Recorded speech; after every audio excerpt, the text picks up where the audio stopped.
thank you all for coming. I'd like to start by asking you to imagine the following scene. It takes place towards the end of the 5th century, before the Common Era, in Athens, during the golden age of Greek theater. There's a young man who has already established himself in the theater. He's a man of the theater. He imagines a career in the theater. And his fame as a theater maker rests primarily on his having become the choragus, which is the leader of the chorus, the leader and sponsor of the chorus composed of representatives of Athenian citizens. And it's one of the most prestigious posts in the Athenian theater. So he's already made his career. He's already very established. He's a man of the theater. But there's one more honor to be had in Athenian theater, one more prestigious post to have, and that is to win first prize as a dramatist. If you win first prize, you become a celebrity, you'll be celebrated for days on end, you'll become a well-known man, you will have achieved the highest honor. So our young, ambitious theater maker has written a tragedy, the most prestigious genre in the Athenian theater world. And he's about to submit this tragedy for the annual competition at the Dionysus Theater. So he makes his way up to the Dionysus Theater, which is above the city of Athens, just below the Acropolis. And as he's making his way up to submit his tragedy, he encounters a group of people who are engaged in an animated discussion. He stops and starts to listen and realizes that in the middle of this group is the notorious public speaker Socrates. He begins to listen to the ways in which Socrates dismantles the arguments of his opponents, how he questions their assumptions, the way in which he leads their arguments to absurd conclusions. Sometimes he makes fun of them, sometimes he cajoles them, but there's something really compelling in this interaction between Socrates and these bystanders whom he's drawn into conversation. And he lingers and he's more and more compelled by what he sees. And then he realizes that he has decided to become a student of this man, a student of Socrates. He wants to study with him, he wants to follow in his footsteps, he wants to become like Socrates. And then he takes his tragedy, which was going to be the ticket to his fame in the Athenian theater world, and he burns it. Now the question I want to ask is why? This young man who's written tragedy and then decides to become a student of Socrates and then burns his tragedy is Plato. It's not the Plato we tend to know, the Plato who is a well-known enemy of the theater, who, after all, recommended in the Republic that all artists should be banished from his ideal state, who made fun of actors, who criticized the theater in all kinds of ways. This is Plato who was actually started out as a playwright. Now, I didn't make up the scene. I embellished it a little bit, but it is found in the text by Diogenes Laertius, who is Socrates' first biographer, who even himself embellishes the scene and has Plato exclaim, "Come hither, fire gods, Plato has need of you," as the tragedy goes up in flames. So why? Why did Plato burn his tragedy? Now, there's a traditional answer, and that is, of course, Plato had to burn his tragedy because in order to become a philosopher, you have to leave the theater behind. Now, this answer is given, interestingly enough, both by philosophers and by theater makers. On the side of philosophy, there are, throughout history, starting with Plato himself, 3 arguments against the theater, 3 attacks on the theater, if you will. The first, the most common, is an ethical attack on the theater that has to do with the art of acting.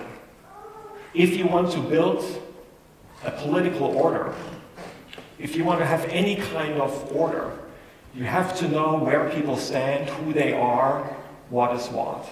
But actors shift. One day they're one thing, another next day they're another thing. You can never quite pin them down. Everything is shifting, everything is in transition. You don't know what is what. And based on that, you cannot build a stable political system or any kind of larger entity with order.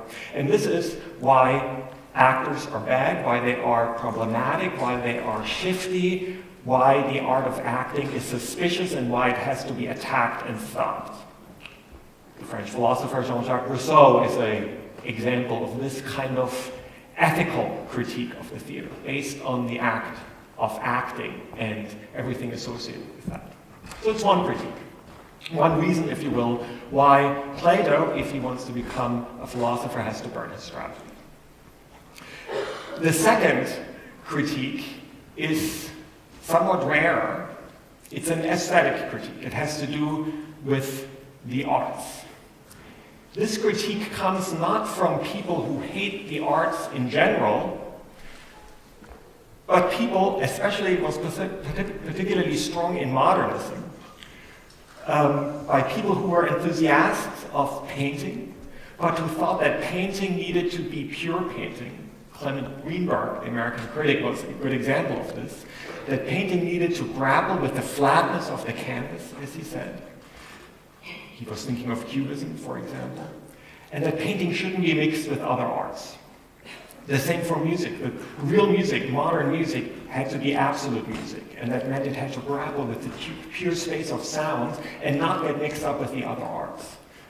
Or poetry, absolute pure poetry, had to grapple with language and not be mixed up with the other arts.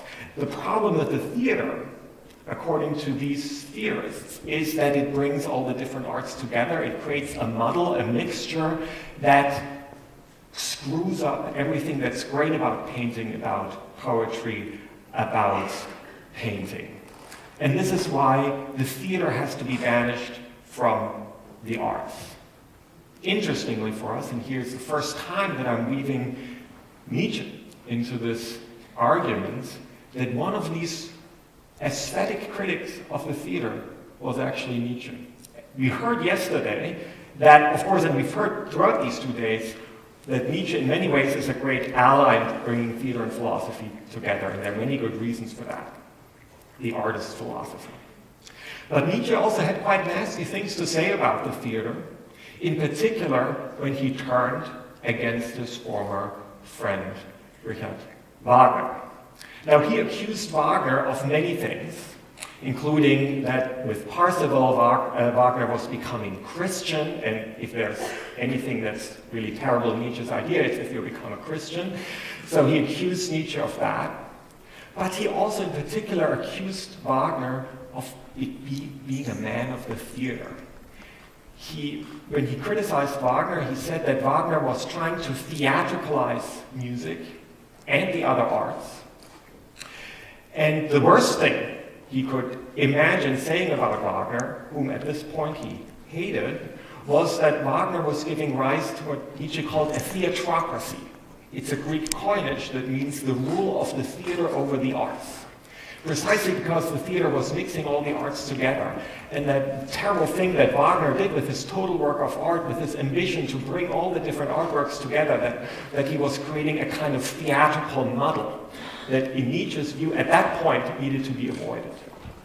It's interesting and challenging for us that in order to articulate his attack on Wagner, Nietzsche chose this language of the theater, and at this point at least became very critical of the theater. So the second attack on the theater, not an ethical attack about the art of acting, but an aesthetic having to do with the way in which the theater brings the different arts together. The last critique, probably the most common within philosophy, it is an epistemological critique, that is a critique that has to do with truth. Plato, again, is the official proponent of this view that says that if you're looking for truth, and this is after all what philosophy does, then you have to leave the theater, because theater is quite simply a place of untruth, of illusion, of spectacle. So we have three critiques of the theater: an ethical one, an aesthetic, and an epistemological one, coming from different figures, and all three reasons can be used to say, of course, this is why Plato had to burn his tragedy. The reasons don't just come from the side of philosophy, they also come from the side of theater. We've heard a lot in these last few days about how philosophy has to change in order to be brought on stage. Very good reasons. But I think the theater has to change too, because often, at least, the first thing you learn in theater school is that theater is an art of the body, not of ideas. That you have to engage in physical action and physical interaction and passions driven by the interactions of bodies, not of ideas. And so there's actually also a long tradition in the theater that's, if you will, anti-philosophical, that would also say, of course, Plato had to burn his tragedy because you can't be both a follower of Socrates and a successful playwright. Now, what I want to say and convince you of, that both of these stories are actually wrong, both from the side of theater and from the side of philosophy. That Plato didn't burn his tragedy because theater and philosophy are incompatible, but that he burned his tragedy in order to write a different kind of drama. Now, in this, he reminds me very much of what you see behind me. I assume quite a few of you know the French Marxist Guy Debord, the author of the famous treatise Society of the Spectacle, Société du Spectacle. It was a hard-hitting attack on the culture of the image and the spectacle. And Guy Debord was primarily thinking of advertisement, but also film, all kinds of images that were flooding society, television, what have you. So, a real attack on the spectacle. What's a little less known is that Guy Debord created a film version of this text, a film version of this attack on the theater, which is what you see behind me. A collage of the spectacle, of advertising and all kinds of images, overlaid by his own attack on the spectacle. So, a film against film, just the way I want to say that Plato continued to write dramatically against what he considered the standard theater system of his day. In many ways, Plato is often seen as an enemy of the theater. And as I said, for good reasons, Plato said some quite nasty things about the theater, including that it is a place of untruth, including skepticism about actors. But I want to say that he did that not to simply close down the theaters, but to write theater against theater, to use theater against itself, to create a self-critical theater, what one might call a theater of ideas. And I think the whole purpose and agenda of this festival and of philosophy on stage might be described in those terms. One way to think about this is that Plato continued to write in a dramatic form, namely in the form of the philosophical dialogue. That is, he not only had different characters debate points with each other, as every dialogue does, he went much further than that. He imagined in great detail the scenes in which these dialogues take place. Some in the marketplace of Athens, some in the house during a dinner party, some at the gymnasium, some outside of the city. And these settings play an important role in the staging of these ideas and debates that follow. So settings. He invented and used characters, of course primarily his teacher Socrates, but invented other characters, their interactions. The interactions are often philosophical, argumentative, but they're also emotional. People blush, people get excited, get upset, threaten to leave, get cajoled back into the philosophical discussions. So fully fleshed out, though sometimes very economically sketched characters. These dialogues have plots very different from Greek tragedies and comedies. They often hit an impasse and circle back. They return to the same questions. They keep meandering. Sometimes they end abruptly. So they're very different kinds of plays, but they're nevertheless plays. And what interests me in particular is that they were actually performed in a certain way, not in the great open-air theater arena of Athens, which held 15,000 to 17,000 audience members, but in small private settings. He often had one person, sometimes a slave, read the different parts of these dialogues. So they were what we would call maybe a staged reading or a chamber setting, which we know quite well. It's been established, didn't really exist in Athens. So, in other words, he created a kind of counter theater, smaller, different kind of theater from the official theater. Now, as I've indicated, Plato is often seen as a kind of enemy of the theater, and one proponent of that is, to some extent, Friedrich Nietzsche himself. As we've heard, for example, in the wonderful couch session with Immanuel Kant, Nietzsche thought of himself as an anti-Platonist, as someone who had to reverse Platonism. And by that he meant was that Plato was hostile to the body, hostile to the theater. So Nietzsche made an argument, a philosophy of the body, of health, of nerves, of passions, of instincts, of the body. I think this is one reason why we feel now we can use him in the attempt to create a combination of theater and philosophy. But he went further than that. He also latched onto the figure of Socrates. Especially in his early texts, The Birth of Tragedy, Nietzsche painted a wonderful, idyllic picture of the origin of tragedy. Greek tragedy as an authentic, communal, maybe like the dance earlier, an authentic, communal, experiential event infused with music and dance. This is his ideal of tragedy: communal, authentic, experiential, full of passion. But as all good things, this ideal Greek theater doesn't last. It gets ruined. And one can describe Nietzsche's text itself as a kind of melodrama. Here's this innocent but authentic, wonderful Greek tragedy, and it gets ruined by a villain. And this villain is Socrates. Socrates ruins Greek tragedy because he introduces into Athens and into the theater a kind of skeptical, intellectual, critical edge. He questions the theater and thereby ruins Greek tragedy. This is essentially Nietzsche's argument in The Birth of Tragedy.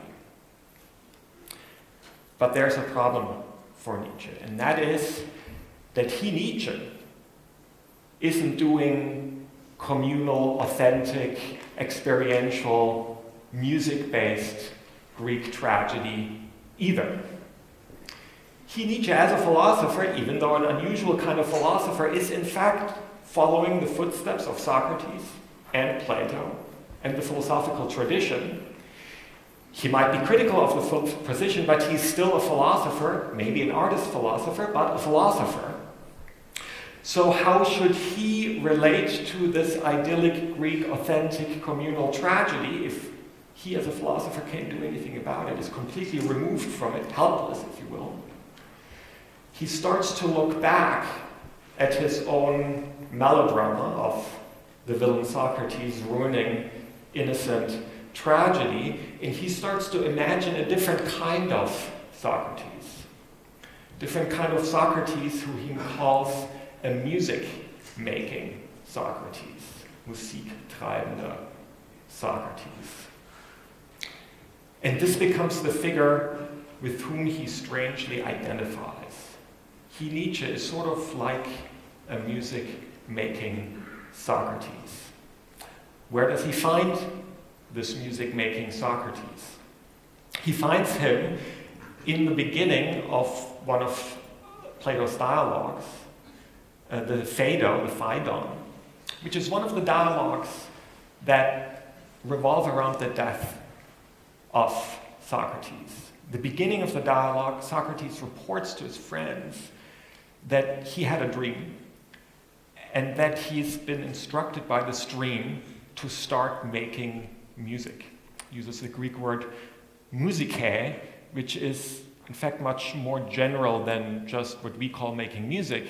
It really means something much closer to art making. So here at the end of his life, Socrates starts to make art. And this is something Nietzsche singles out and starts to identify with. He knows he can't do this communal lost art of tragedy, which probably can never be retrieved anyway. But the music-making Socrates, this is something that he feels much more capable of doing and emulating. So this music-making Socrates, as captured in Plato's Phaedo, is really the way to start thinking about a different kind of Plato and a different kind of Socrates, not as enemies of art and the theater, but as strange kind of creatures of the theater, albeit kind of a self-critical kind of theater. Now it's interesting that this music-making Socrates emerges in the Phaedo, because the Phaedo is also one of those dialogues of Plato that are closest to Greek tragedy. I think of it as the follow-up tragedy to the one Plato burned as a young man before he decided to become a philosopher. It takes place in prison. Socrates has been condemned to death, and a few of his friends have gathered in prison. And because they're devoted friends and followers, they don't want their teacher to die. They have bribed the guards and have hatched an escape plot, so Socrates can flee Athens and live in exile. They are very excited about this plot. They've pooled all their money, they've organized everything, but Socrates refuses to flee. He convinces them that it would be wrong for him to flee, one of these philosophical debates. And so they are all stuck in prison, and his friends know that they are now spending the last hour or two with Socrates. They know that their teacher, their beloved teacher, will die. And so they do what they always do. They start to engage in one of these philosophical debates, in this case about dying. And Socrates tries to convince them that, in fact, death is the best thing that could possibly happen to him. Why? And here comes one of these great set pieces of Platonist anti-body philosophy, because philosophy means looking for truth. Philosophy means leaving the theaters. Philosophy means leaving the body behind. The body is the shackles from which the soul of the philosopher has to be liberated. So especially for Socrates, the philosopher, dying is great. It will be the apotheosis of him as a philosopher. It's a good argument. Socrates comes up with many, many arguments for this position. But his students, they're sitting around, they're listening to these arguments, they're trying to go along with them, but they can't bring themselves to really believe it because they are already grieving the impending death of their teacher. They start to cry. Socrates gets angry because if they cry, they mean they don't believe in his arguments, that he hasn't convinced them.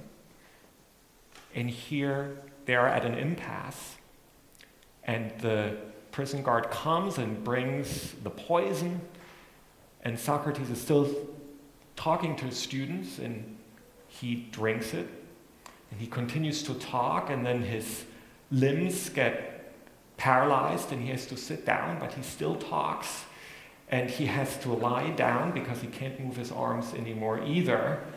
He still talks, but then suddenly he falls silent, and his students know that he's dead.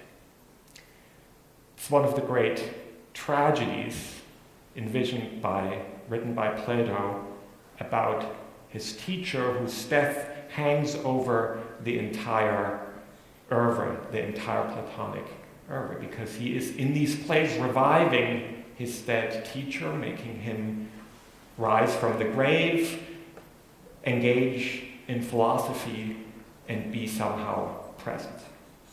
So Plato, in other words, borrowed heavily from tragedy. He continued to write tragedies, and one of the great tragedies is the Phaedo that starts with the music-making Socrates.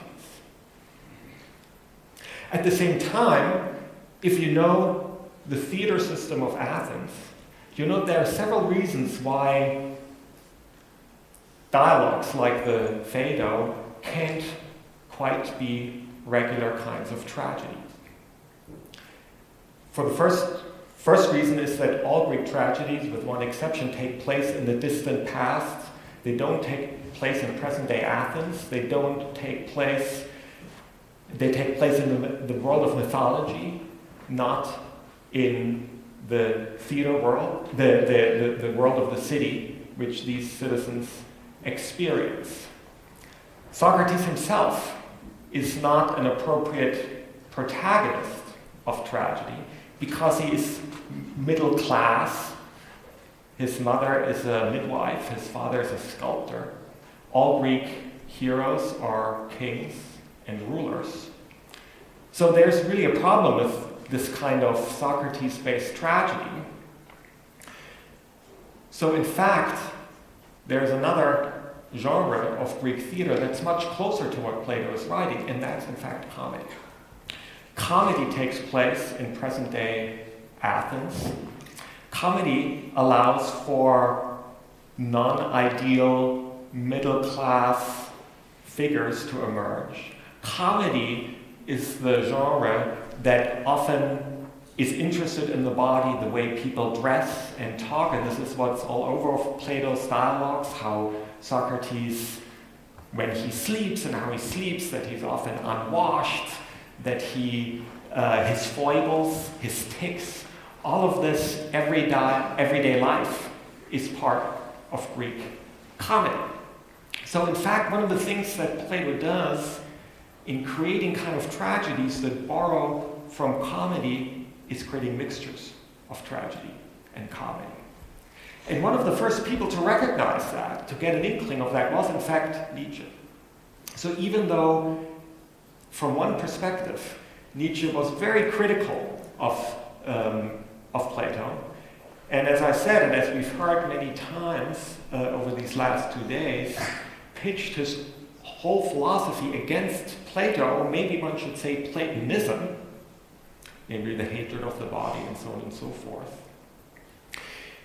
He, in scattered remarks, talks about the dramatic form of Plato's dialogues.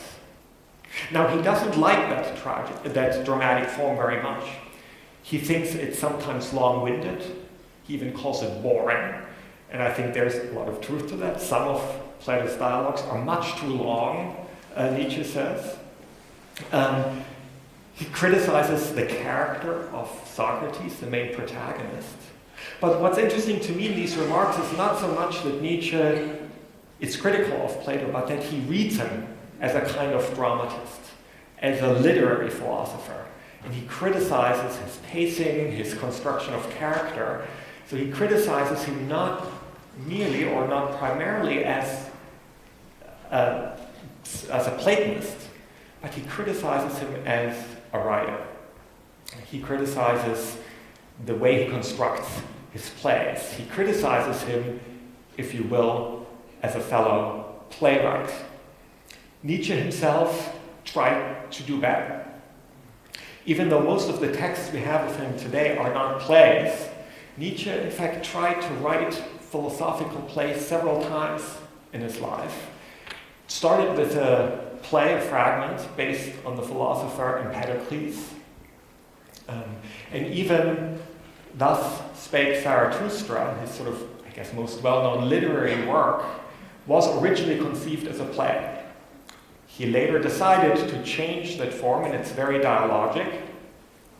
But he decided, nevertheless, it started as a play, as a drama, with dialogic fragments and dramatic scenes that he later turned into a different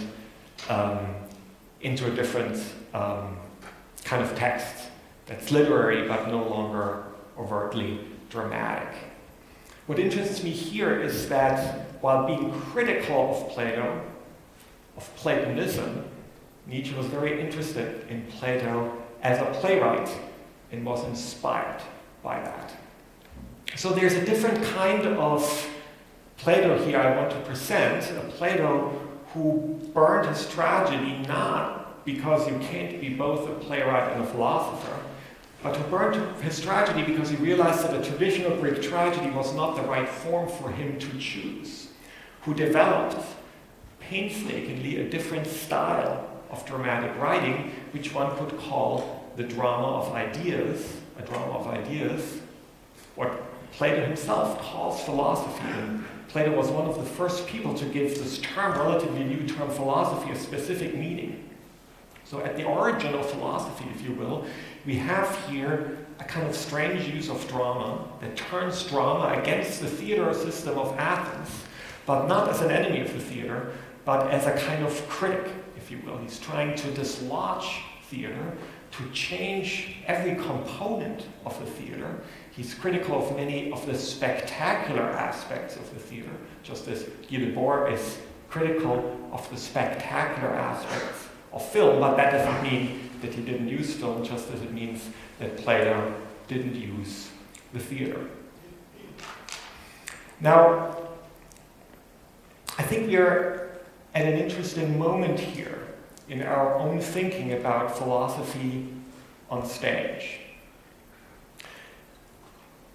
A lot of people who try to think about bringing theater and philosophy closer together feel quite correctly, in many ways, that Nietzsche is a great ally in this endeavor, because he overturned Platonism, because he developed a philosophy of the body and of affects, and we in the theater, we are very comfortable with that. We are very comfortable with bodies, and we are comfortable with affects. I want to add a kind of critical note to that. It's interesting, when Nietzsche developed his anti-Platonist philosophy of the body, he did that at the end, as we all know, at the end of the 19th century, which is a century that was devoted to what is generally known as idealism, namely a kind of denigration of the body, a kind of, many of the cliches associated with the Victorian era is that they were critical of the body, they couldn't deal with bodies, they developed a kind of low-grade idealism where they were always talking about sort of ethical and aesthetic ideals, and were simply kind of freaked out by the body. This is what Nietzsche criticizes in his philosophy of the body, was against this kind of Victorian bigotry of the body. But there's an interesting idea he develops in the middle of this anti-Platonist body philosophy. And this goes like this. He says, maybe we are simply not healthy enough to need a Platonic idealism. Maybe we are not healthy enough to need a Platonic idealism. By that he means, I think, that he recognized that Plato and Socrates, when they developed their philosophy of ideas, did so in many ways not as simple enemies of the body, just as in Arno Böhler's presentation of Kant wasn't simply an enemy of the body, But they did so because they realized that they lived in a culture of the body. And if there's ever a culture of the body, it was classical Athens. This is why Plato develops his philosophy in the gymnasium. He goes to the gym to convince people who are working out, who are doing exercises, that they shouldn't just be focused on their bodies. Now Nietzsche, at the end of the 19th century, felt like this wasn't his problem. His problem was a society that was sort of beholden to a form of idealism, a denigration of the body.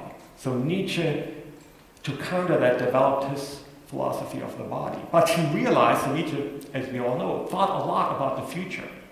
He imagined that there might be a point when this kind of philosophy of the body might no longer be the most pressing thing. And I think we are at that moment. Because since Nietzsche, we've had about 100 years of body culture, of the gymnasium, of different, and this has taken many different forms.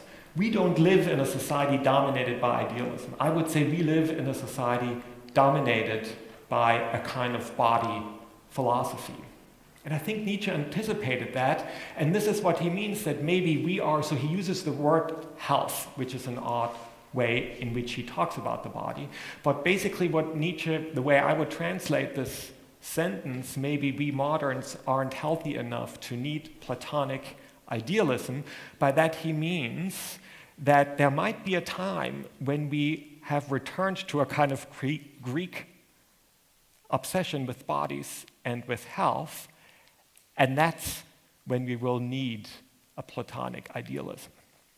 And I think that we may be at this point. So I would say that we in the theater who are trying to think about theater and philosophy, we should be, of course, critical of a kind of anti-theatrical, anti-body philosophy, but we also shouldn't be too comfortable with bodies, because we in the theater, we are comfortable with bodies.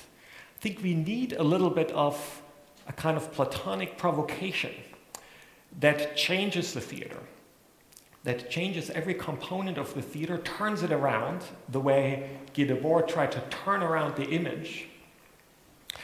In other words, that we shouldn't just be critical of philosophy when it forgets about the body. We should also be critical of the theater when it forgets about ideas.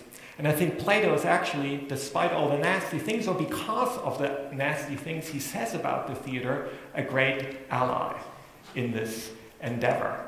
So this is sort of the concluding thought here I want to leave us with. Because from the floors of a theater here, I think it's very easy in some way of criticizing philosophers, traditional philosophers, analytic philosophers, who somehow seem to be not open enough to the theater. It's important, but it's also easy. So I think since we are here in the theater, we may as well, and I think over the last 2 days we've seen many wonderful instances of that, of also being critical of traditional theater practice. Maybe using a little bit of what Plato wanted to do with his critique of the theater. And as I said, I find elements of that even in Nietzsche, even though in many ways he is sort of the official cheerleader of body philosophy. But as I mentioned, Nietzsche himself was quite critical of the theater, especially of the theater of Richard Wagner. He criticized him in anti-theatrical terms. He bemoaned the rule of the theater over the arts, and he himself became interested in this figure of the music-making Socrates. So this is, I think, the figure for us. It's not so much the Nietzsche who is the enthusiast of Greek tragedy, but the Nietzsche who is critical of Wagner. Not so much the Nietzsche of a philosophy of the body, but the Nietzsche who imagines there might be a time when we could well use a dose of Platonic idealism. So this is what I want to argue. And the reason why it's, I think, important is that theater, when it leaves some of the established theatrical means behind, can play an important role in this drama of ideas, in the debates of ideas. And this is, I think, what we are all trying to do. My recommendation is, let's not beat up on Plato's anti-theatrical philosophy. Let's have a dose of that. Thank you.